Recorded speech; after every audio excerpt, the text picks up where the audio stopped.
तो जो हो रहा है उसको होने दो, उसके साथ रहो, बुरा मत मानो इसका।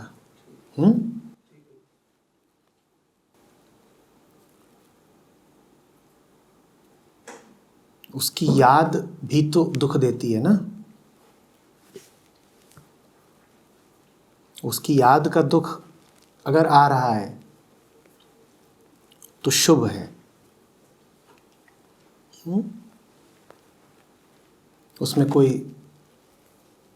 न घबराने वाली बात है, न ये मांगने वाली बात है कि ये उदासी दूर हो जाए। ये उदासी मन को साफ करती है।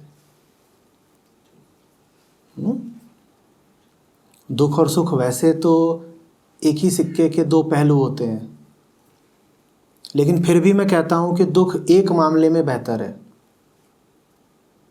किस मामले में बेहतर है? दुख मन को थोड़ा साफ कर जाता है एक ही चीज दुख सुख, लेकिन दुख के साथ लाभ ये है कि दुख मन को थोड़ा साफ कर जाता है।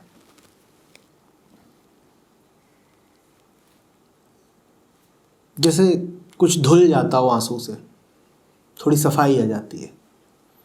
और जो आदमी प्रसन्नता में और रस में ही जी रहा हो, उसके साथ अक्सर देखा जाता है कि वो और गंदा हो जाता है। उदासी में अंतर्गमन थोड़ा ज़्यादा आसान हो जाता है। उदासी में अंतर्गमन थोड़ा ज़्यादा आसान हो जाता है। जानते हो, हमने आजकल उदास शब्द को गंदा बना दिया है। हमने अभी पिछले कुछ दशकों से या पिछली सदी में इस शब्द को अनिच्छा के रंग दे दिए हैं। हमने कह दिया है कि ये एक ऐसी स्थिति है जो हमें चाहिए नहीं। कौन सी स्थिति? उदासी की। तुम पुराने ग्रंथों में जाओगे तो वहां पर उदास शब्द को बड़े सम्मान के साथ लिखा जाता है। उदासी को बड़ी बात कहा गया है।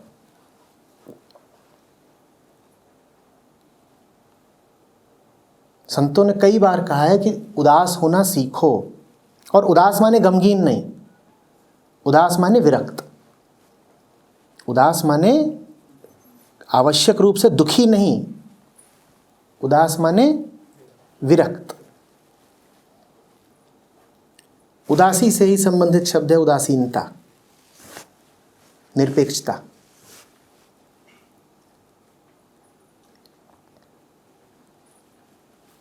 आत्मज्ञान ज्यादा आसान हो जाता है जब तुम उदासीन हो,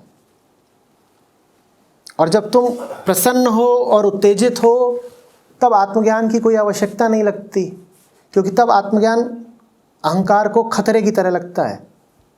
अहंकार प्रसन्न अनुभव कर रहा है, कहीं उस प्रसन्नता का परीक्षण करने लग गए आत्मज्ञान में तो वो प्रसन्नता नकली ना पता चल जाए। कोई चीज है जिसके साथ बड़ा मजा आ रहा है, अब कौन उसका परीक्षण करे? आत्मज्ञान माने तो परीक्षण। अब कौन उसका परीक्षण करे? क्योंकि परीक्षण किया और चीज नकली निकल गई तो खुशी छिन जाएगी।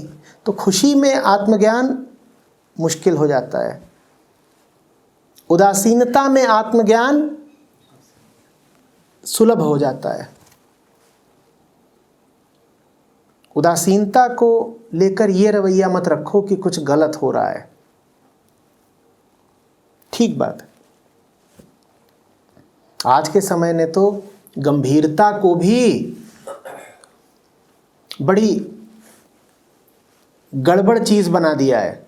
कोई गंभीर हो तो तुरंत उससे कहेंगे, अरे कुछ गलत हो गया क्या? Why are you so serious? आज का समय तो मांग रखता है कि तुम हर समय दांत दिखाते ही रहो। तुम कुछ हो इसका प्रमाण आज के युग में सिर्फ फटी बत्ती सी है।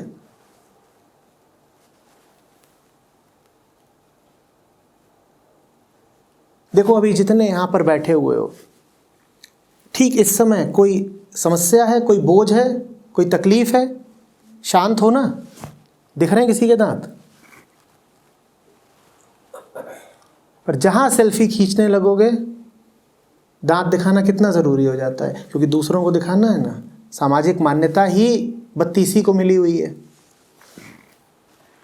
उसी सामाजिक मान्यता के कारण उदासीनता तुमको खतरे की बात लगने लगती है, क्योंकि जब तुम्हें हर जगह अपनी हस्ती तस्वीर ही चिपकानी है, जब समाज स्वीकृति ही सिर्फ हैप्पीनेस को दे रहा है, तो वहाँ पर तुम्हें ये शक हो ही जाता है कि मैं तो अभी गंभीर हूँ, मैं तो विरक्त हूँ, मैं तो उदासीन हूँ, ज़रूर मुझ में ही कोई खोट होगी, क्योंकि जिसको देखो वही खुश है।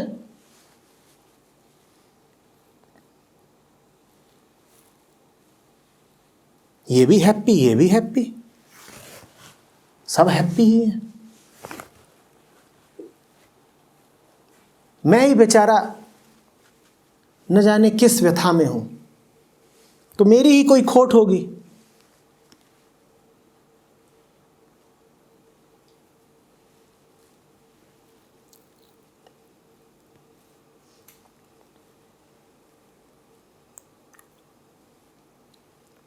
आपके साथ जो हो रहा है वो भला है, शुभ है।